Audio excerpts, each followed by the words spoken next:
શ્રીમદ્ ભગવદ્ ગીતા અધ્યાય 17 શ્રદ્ધાના વિભાગો. શ્લોક 1.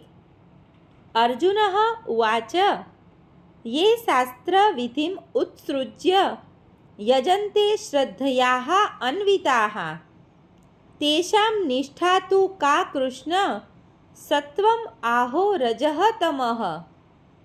અનુવાદ. અર્જુને કહ્યું, હે કૃષ્ણ, જે લોકો શાસ્ત્રોના નિયમોનું પાલન નહીં કરીને પોતાની કલ્પના પ્રમાણે પૂજા કરે છે તેમની સ્થિતિ કઈ છે? તેઓ સત્વગુણી છે, રજોગુણી છે કે તમોગુણી? ભાવાર્થ.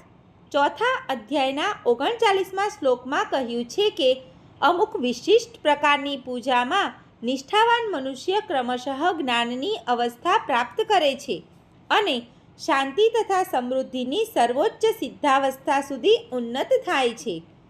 16મા અધ્યાયનો ભાવાર્થ એવો છે કે જે મનુષ્ય શાસ્ત્રોના નિયમોનું પાલન કરતો નથી તે અસુર છે અને જે નિષ્ઠાપૂર્વક આ નિયમોનું પાલન કરે છે તે દેવ છે.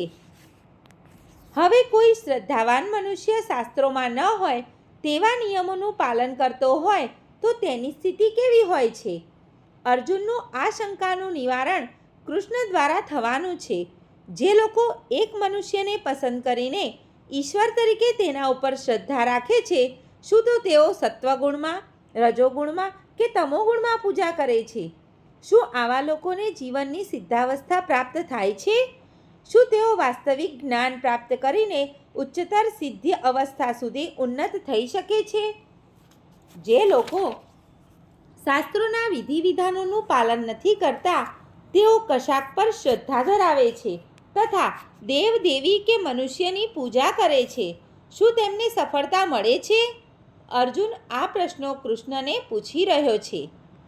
સર્વે મિત્રોને દીપ્તિ જોશીના જય શ્રી કૃષ્ણ.